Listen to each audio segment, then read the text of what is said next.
Is wrapping up the case of a former Temple police officer. Today, a judge signed off to reduce Brandon Matthews' prison time by the amount he's already spent in jail. Last week, a judge sentenced Matthews to 8 years for child pornography and 18 months for recording his former stepdaughter in the shower at home. The judge did decide Matthews could be released on probation, though. Matthews was arrested back in 2019 after working for 5 years as a Temple police officer.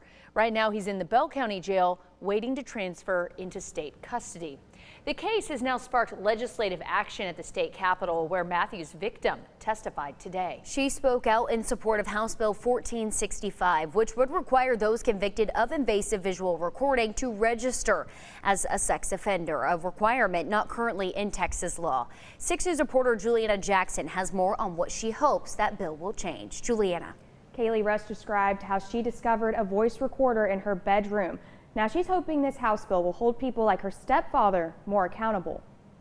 We unveiled on the recorder was hundreds of child pornography images and videos. I couldn't believe what I found next. It was a video through the air vent.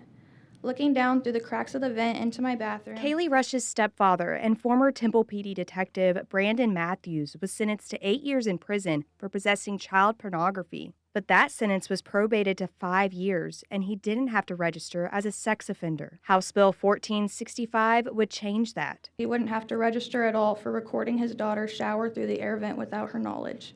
For a sexual act that traumatized a 16-year-old girl for the rest of her life. Law enforcement experts say these crimes are damaging when committed by authority figures. Somebody that they trust, which creates a whole different dynamic because it's not even a stranger. It's somebody that you generally, feel safety in, and that person is exploiting you.